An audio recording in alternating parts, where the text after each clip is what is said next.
Shalom Elohim Bapak Ibu dan teman-teman terkasih dalam Tuhan Yesus Kristus. Puji Tuhan kita berjumpa kembali dalam program Kesaksian Iman yang luar biasa ini. Dan saya selalu merindukan berkat dari Bapa di surga berlimpah-limpah buat Bapak Ibu semua. Dan biarlah perlindungan Tuhan sempurna buat kita semua. Puji Tuhan.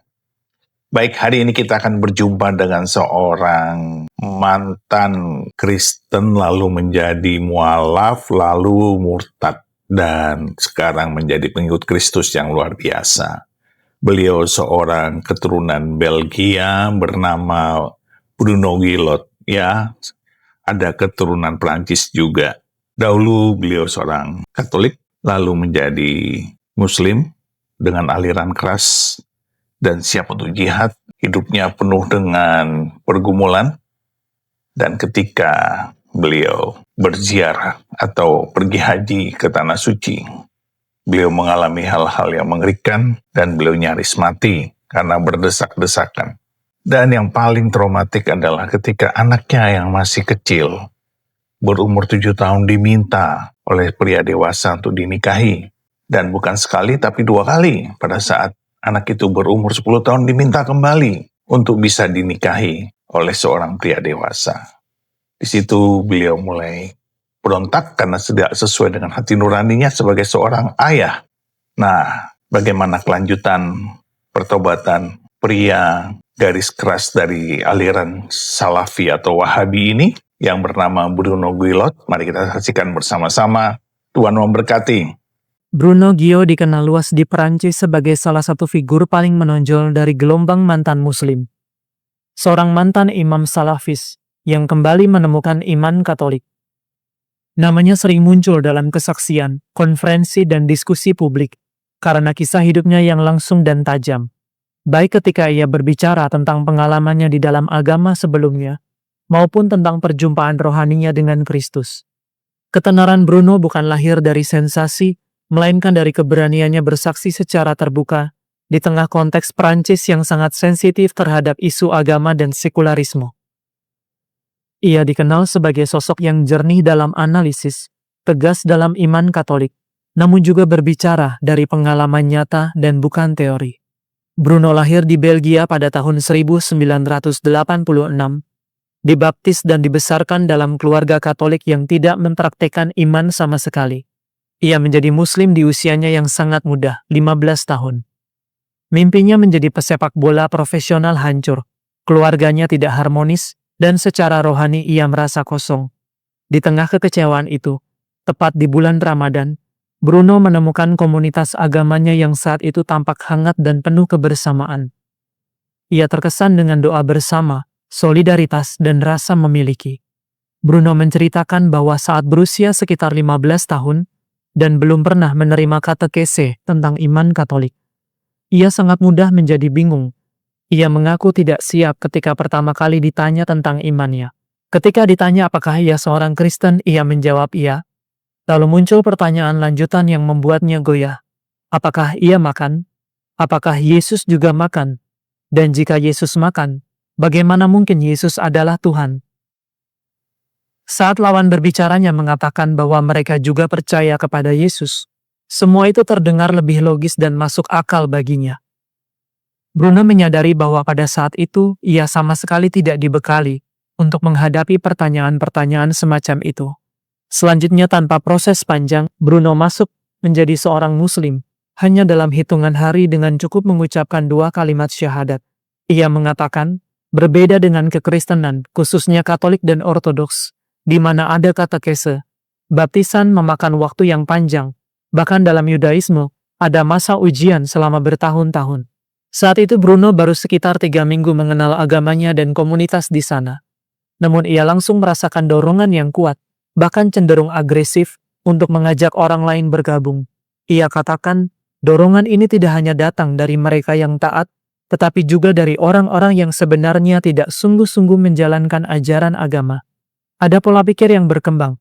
Meskipun seseorang tidak menjalankan semua aturan agama, ia merasa tetap mendapat pahala jika berhasil membuat orang lain menjadi mualaf. Tidak lama kemudian, Bruno mulai merasa terganggu.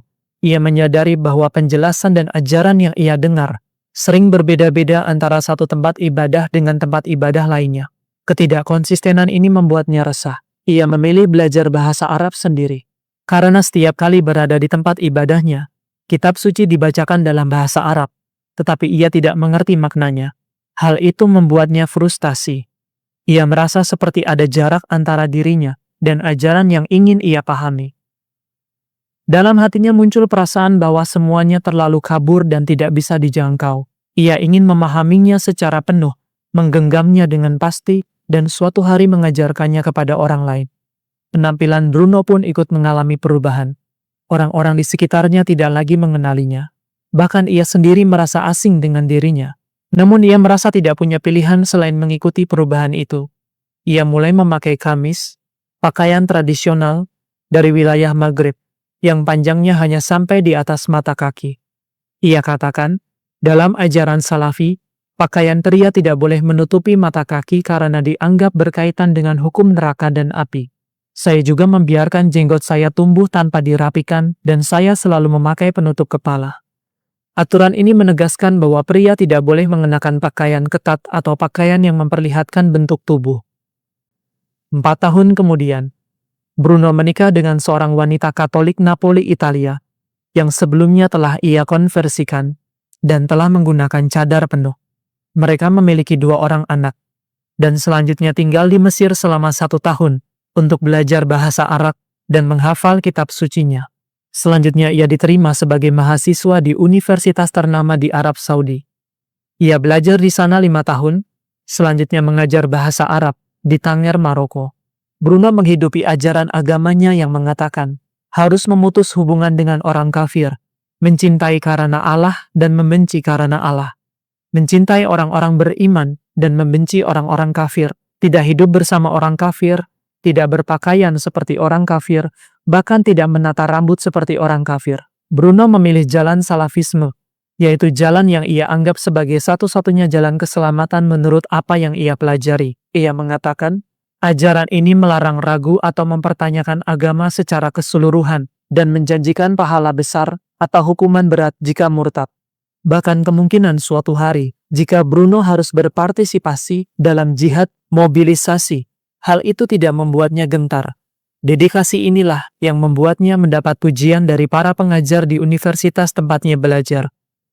Dan mereka bahkan memberi keuntungan materi kepada dirinya dan keluarganya, sambil mempersiapkannya untuk berperan dalam penyebaran agama ke wilayah Eropa yang dianggap telah mengalami kemerosotan. Titik balik pertobatan Bruno terjadi lewat beberapa peristiwa yang menentukan hidup selanjutnya. Sebuah pesiaran ke tanah suci menurut agamanya yang ia lakukan diharapkan menjadi puncak pengalaman rohani. Justru berubah menjadi pengalaman mengerikan. Ia menyaksikan kekacauan, dorong-dorongan massal, kematian akibat terinjak-injak, hingga ia sendiri hampir mati. Hal ini meninggalkan trauma yang besar dalam hidupnya. Masalah lain datang ketika putrinya yang masih sangat kecil diminta untuk dinikahi. Ia berkata, "Putri kecil saya 2 kali diminta untuk dinikahi. Pertama oleh seorang pria Saudi ketika ia berusia 7 tahun, dan yang kedua ketika di usia 9 tahun, oleh seorang pria Eropa dari Belgia. Secara hukum agama hal itu dianggap sah, namun sebagai seorang ayah, hati saya menolak keras. Di situ saya mulai sadar bahwa ada jurang besar antara doktrin dan hati nurani." Bruno juga mengalami kengerian menyaksikan eksekusi-eksekusi publik, pemenggalan kepala, pemotongan tangan yang disebut sebagai keadilan Tuhan. Secara doktrin itu dibenarkan, tetapi melihatnya secara langsung sangat mengguncangkan hati. Dan momen paling penting dalam perjalanan religius Bruno adalah suatu kejadian yang tidak terduga. Ia diizinkan pulang ke Belgia untuk menjenguk ayahnya yang menderita tumor otak. Di sana Bruno justru mendengar kata-kata penuh kasih yang terinspirasi dari Injil. "Akhirnya kamu pulang juga, anakku." Ibunya menceritakan bahwa ayah Bruno telah menemukan kembali iman Katolik yang sempat diabaikan. Ia mengenang di saat menjelang wafatnya, ayah memberikan kesaksian iman yang tenang. "Jangan khawatir tentang kematian. Kita tidak akan kehilangan apapun. Kita justru akan memperoleh segalanya. Saya selalu menganggap ayah saya sebagai seorang kafir yang kotor. Saya menganggap dia pantas masuk neraka demi keadilan Tuhan. Namun pada saat itu, ayah saya justru kembali kepada iman Katolik, sesuatu yang tidak saya pahami dan saya lawan. Saya mencoba mengkonversi ayah saya ke dalam agama saya. Saya mengerahkan semua usaha, mengajukan semua bukti, tetapi tidak ada yang berhasil. Pada akhirnya saya menyadari bahwa ayah saya meninggal dengan ketenangan dan kekuatan yang tidak pernah saya duga. Ia berkata kepada saya, "Jangan takut, jangan khawatir, tidak perlu cemas. Ia bersama kita, jangan takut." Saya sebelumnya membayangkan bahwa ayah saya akan meninggal dalam penderitaan yang mengerikan, bahwa para malaikat akan menyiksanya, bahwa Tuhan akan menghukumnya, tetapi justru ia yang berkata kepada saya, "Jangan takut akan kematian." Kembalinya ia kepada iman Katolik sangat mengguncang saya saat itu. Gambaran tentang Tuhan yang terus-menerus menghukum, Tuhan yang terus menjatuhkan manusia, Tuhan yang memberi petunjuk sekaligus menyesatkan, membentuk kekerasan hati tertentu. Meskipun orang berkata bahwa Tuhan itu pengasih, kenyataannya mengasihi dengan syarat. Melakukan atau tidak melakukan sesuatu tetap menimbulkan rasa takut, dan ketakutan itu akhirnya mengalahkan cinta kepada Tuhan. Pengalaman-pengalaman ini membuat Bruno masuk dalam perjuangan batin yang berat. Ia mulai meninjau ulang semuanya. Ia kembali membaca kitab suci, menelaah ulang ajaran agamanya. Ia berkata, "Saya mulai meneliti, tetapi saya sama sekali tidak mau menerima bahwa Yesus adalah Putra Tunggal Allah, Sang Sabda yang menjelma. Bagi saya itu adalah mustahil. Melalui doa hanya kepada Allah tanpa memohon langsung kepada Yesus, keyakinan itu perlahan tumbuh. Disitulah saya berkata, baiklah, kalau begini caramu bekerja, aku akan mencoba berdoa dalam nama Yesus. Aku tidak rugi apa-apa, aku bisa dianggap kafir.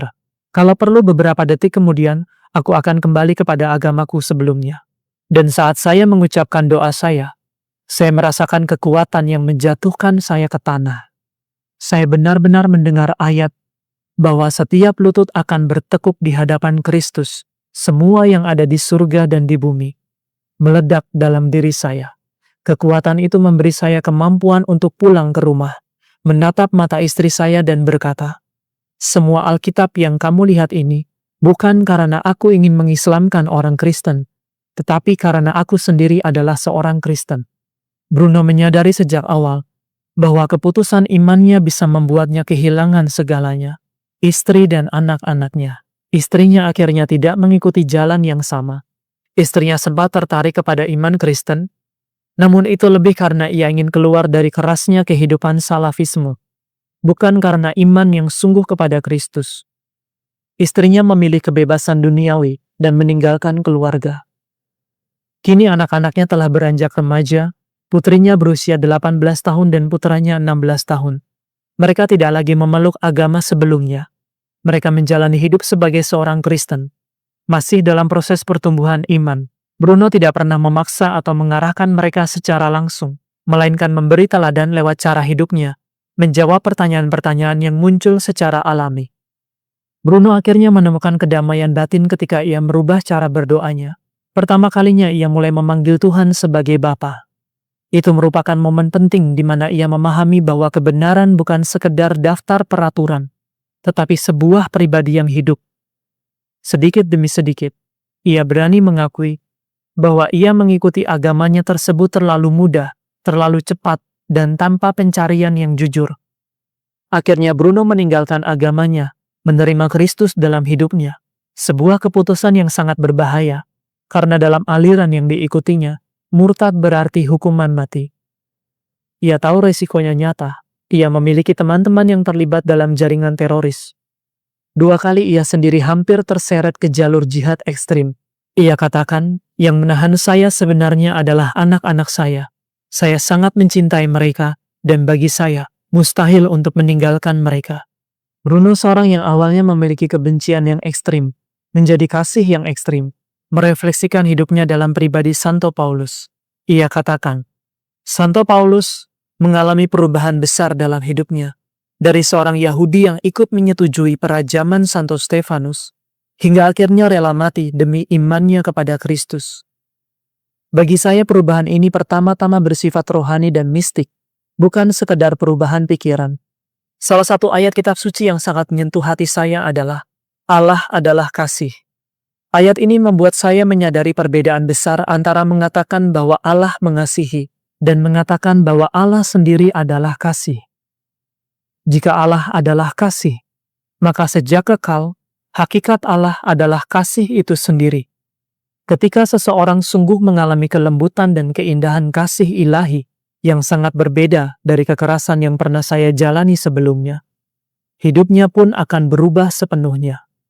Kekristenan bukanlah agama tanpa tuntutan moral, namun moral Kristen tidak dibangun di atas dasar panjang larangan, melainkan pada pencarian akan kebaikan dan relasi yang hidup dengan Allah.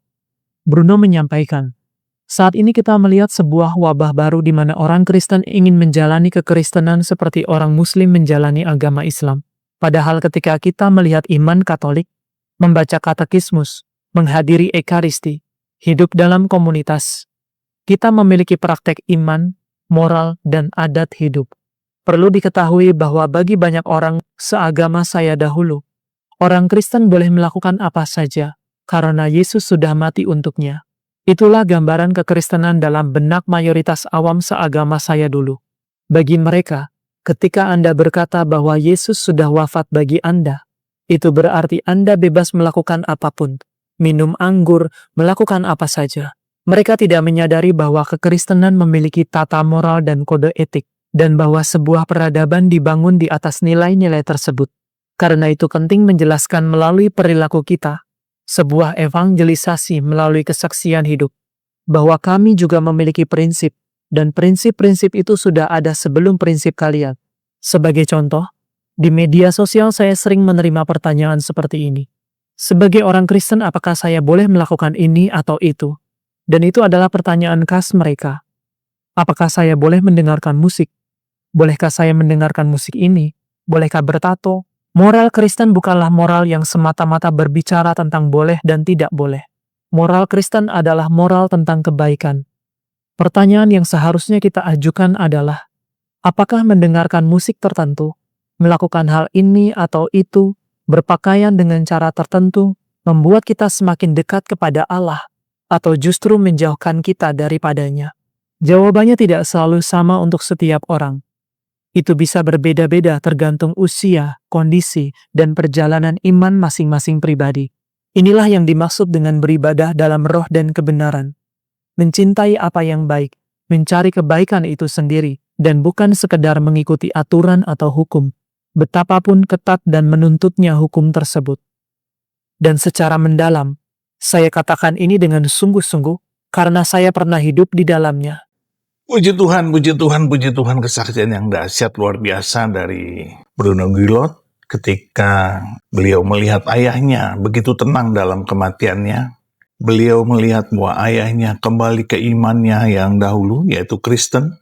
Beliau melihat ayahnya begitu damai dan begitu sangat beriman. Itu membuat dia terguncang betapa damainya hati bapaknya. Tidak seperti yang dia rasakan, dia mengalami ketakutan, dia mengalami legalisme agama, dia mengalami suatu hidup yang penuh dengan aturan, dan membuat dia akhirnya memandang bagaimana iman Kristen itu sesungguhnya, dan dia kembali membaca kitab suci yang tidak pernah dia baca, tidak pernah dia dalami saat dia menjadi seorang Kristen. Dan inilah problem anak-anak Tuhan atau orang-orang Kristen di masa sekarang. Kita banyak melihat anak-anak Tuhan tidak pernah atau tidak mau atau malas atau enggan atau ogah-ogahan untuk membaca Alkitab. Akibatnya iman mereka tidak bertumbuh. Imannya tidak berbuah, apalagi berakar. Ini sungguh sangat problematik bagi kita orang-orang Kristen di akhir zaman ini.